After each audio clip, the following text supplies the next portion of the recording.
Across the mighty Hindu Kush mountains, the legend of Alexander the Great still resonates. The Macedonian general who conquered the ancient world from Greece to India. His legacy and Hellenic culture that endured for centuries.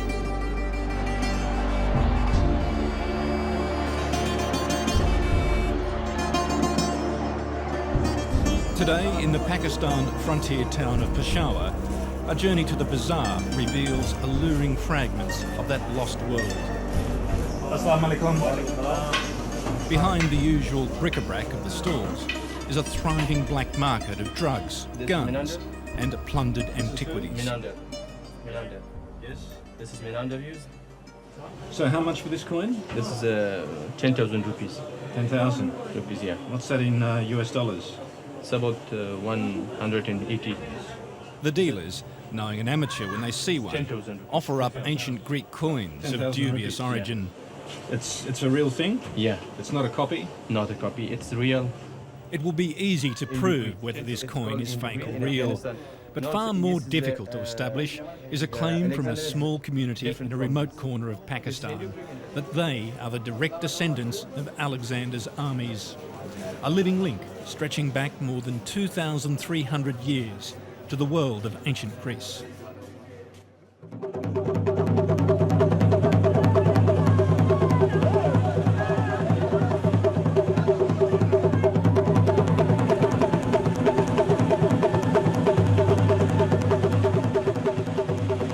Their isolated world is still a treacherous two-day jeep ride over the Hindu Kush. Beyond lies the home of the Kalash Kafirs. Translated literally, they are the black infidels.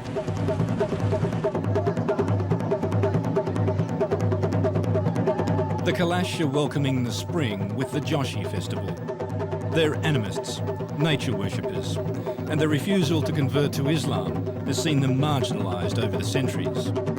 Numbering fewer than 4,000, the Kalash now occupy just 3 remote valleys along the rugged northern border with Afghanistan.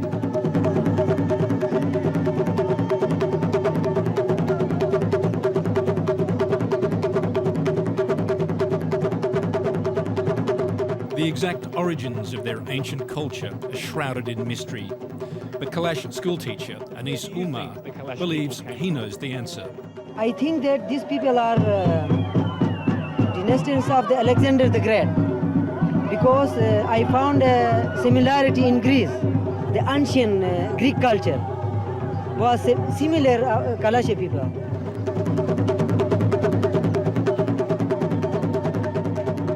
About the only way to spot a Kalash man is by the distinctive peacock feather in his cap.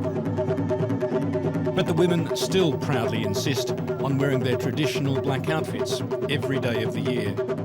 In the museums of Greece, Anis claims to have found many striking parallels in language, architecture and dress.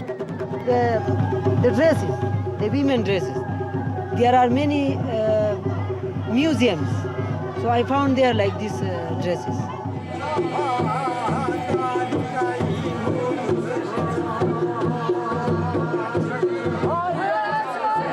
The elderly shaman recounts the stories of Kalash ancestors.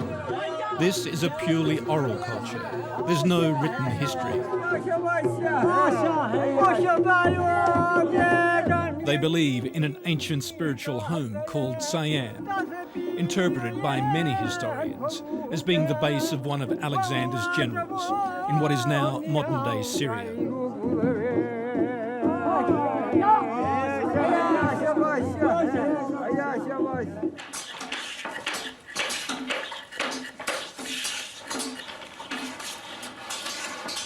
The Greek connection, it appears, is largely a matter of faith. Outside it will be only stones and timber, nothing else. And one outsider who passionately believes in the preservation of Kalash culture is Athanasios Laronis, from an Athens-based group, Greek Volunteers. If it is narrow or more wide, no problem. He's building a cultural centre, partly funded by the Greek government.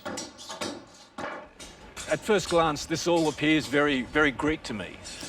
The designs. Yes, the design of the Kalasha houses are similar to the Greek designs. And the columns?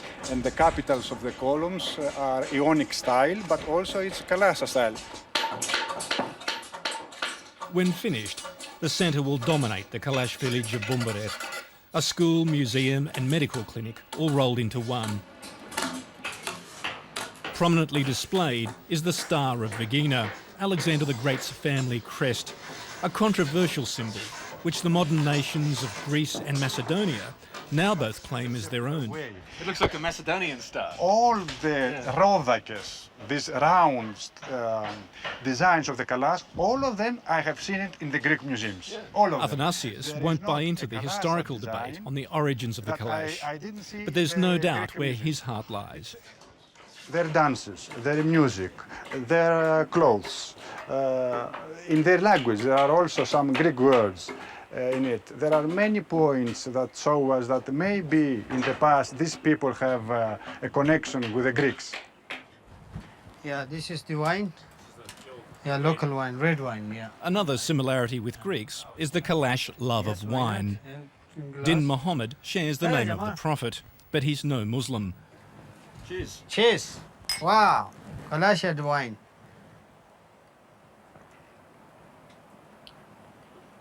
It's very nice. It's good with the meat. Headmaster of a Kalash school, he doesn't take the ancient Greek link too seriously, and certainly doesn't teach it as fact in the classroom. Yeah. So this is an apple. Here, as in most of Pakistan, state funding for education is scarce. This is in apple. The Greek volunteers have rebuilt a number of government schools, where the Kalash are allowed to teach their own language and culture. And for this support, Din Mohammed is grateful. Yeah, they did a lot about the in education, only in education. They provide scholarships for the students, and they built some latrines for every school. And Babel. He says most Kalash go along with the myth of ancient Greek heritage because it brings invaluable foreign aid to a very poor community. But with every scholarship and new school building, Din Mohammed claims the Greeks are subtly imposing their own version of history on his people. Yeah, they are building in their own way, yes. But I think that's not fair. I think they should build this like Kalasha, the way of Kalasha. Is this a Kalasha way or a Greek way? This is Greek way. They have their own sign, look over there. Are you descendant from the ancient Greeks? Yeah, history says that, but we actually, all people, they don't think that.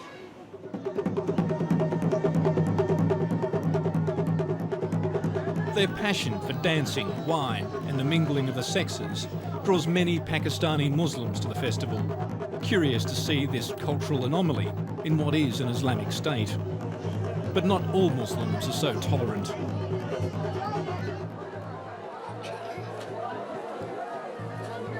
At the high point of the Joshi festival, the shaman leads prayers towards the mountains, regarded as a source of purity, a key concept in Kalash culture.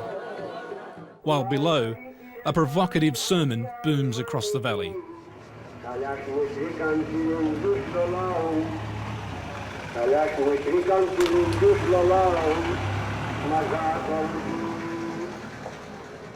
Among those attempting to win the hearts and minds of the Kalash people are increasing numbers of Islamic preachers who operate from the local mosques here. While they refuse to appear on camera, they insist that they're not out to convert anyone. But each Friday at midday prayers, the mullahs pump up the volume on the mosque loudspeakers, warning fellow Muslims not to fall prey to the evil ways of the Kalash.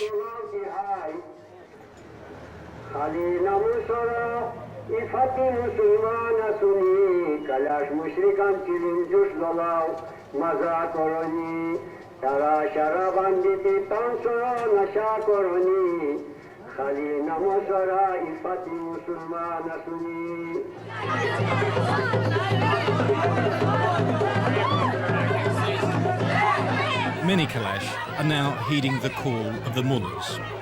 More than 6,000 have already converted, outnumbering those who maintain the traditional ways. Women who embrace Islam are divorced from their culture, banned from dancing or wearing their beloved Kalash costume. The converts are not usually motivated by faith, but the need to work and feed a family. The Muslim people, they are preaching that when you convert to Islam, we will give you job. Of course, sometimes they are giving these jobs, but there are not a lot of jobs. But this is not Muslim country. So for the Kalasha people, there are no vacancies to get the jobs.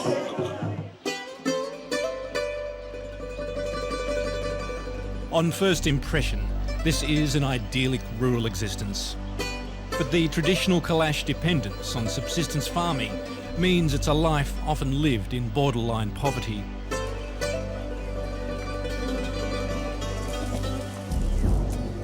We are coming from our school. Headmaster Din Mohammed is determined to maintain the Kalash ways.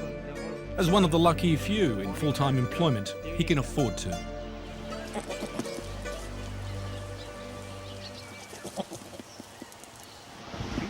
This is my home. This is my cattle house. We keep here the cows. How many cows have you got? I have 6 cows and 1 bull. Who's this over here? And she's my wife. Okay. Yeah, she works in the fields. Am I permitted to go over and meet your wife? Yeah, why not? Okay. Kalash women are not bound by purdah, the Muslim custom of keeping adult females in seclusion, and can openly meet with visitors. Say hello. Hello, how do you do? Fine. We have 4 boys. And any daughters No daughter yet. or sons? We hope Yes. God will give us daughter. Do the Kalash women, do you always wear the traditional clothing? Yes. Yes, they always wear. How long does it take you to make one dress? 5 days. 5 days. 5 days. She can't speak English, so it's Yes. difficult. Yes. Illiterate. So this is my home, where my family stays. They live here.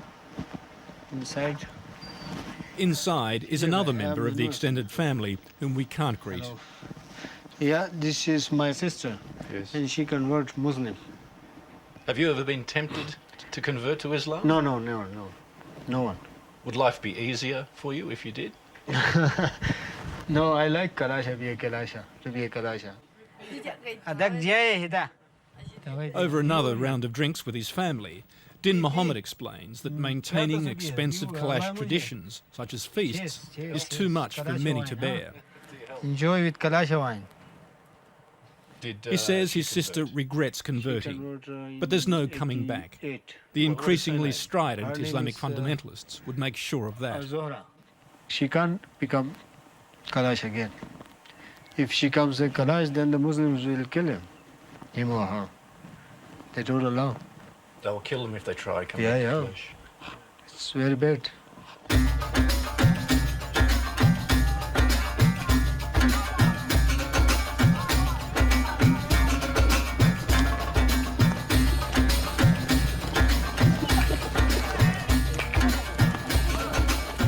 But down the valley, amid the beauty of the regional centre Chitral, there are no fundamentalist sermons. What stirs passions here is polo.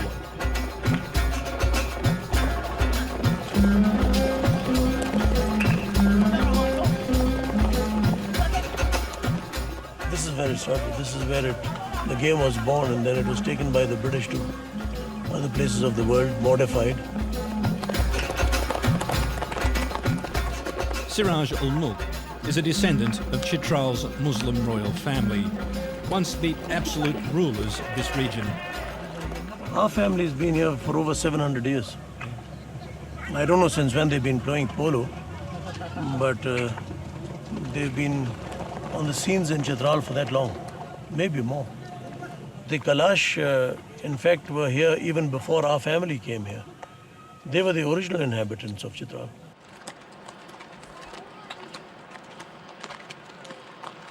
The man whose ancestors drove the Kalash into these hills now believes there's only one way to prevent their cultural extinction: foreign tourists. See you there.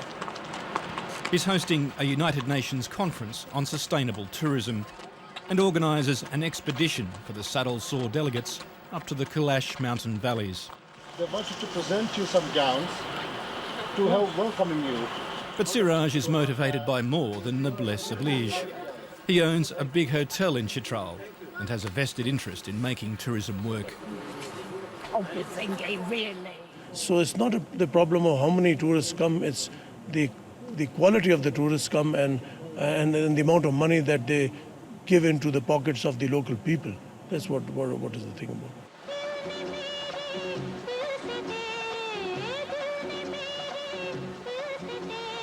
Tourism has already left its indelible mark. In the village of Bumburet, there appear to be more hotels than houses. Some Kalash have invested everything in small guest lodges.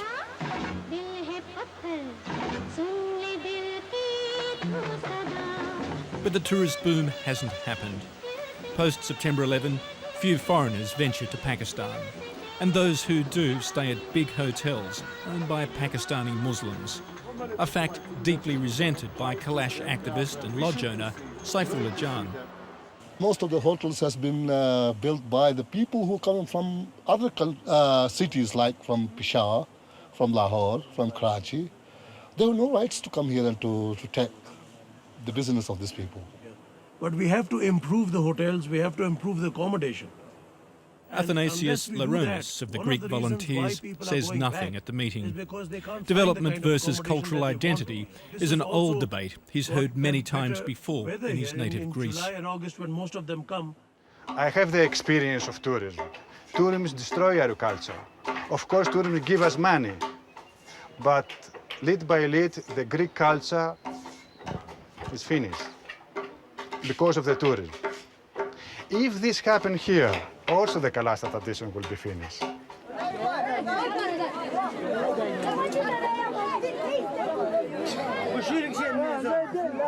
It's the end of the Joshi festival, and the men gather at the high temple to sacrifice cheese and bread to the gods.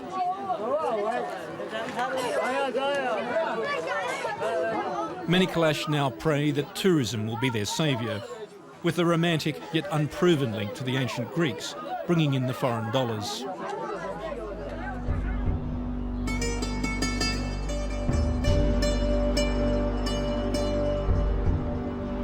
Like ethnic minorities the world over, the Kalash must now adapt. But with opinions so sharply divided about their past and future, the fear is they may soon face cultural oblivion, consigned to history and legend alongside Alexander of Macedon. Do you ever see a time when the Kalash people may be gone? Yeah, we are thinking of that. If we are not united, and if we don't keep our culture as a united, so then we have to disappear.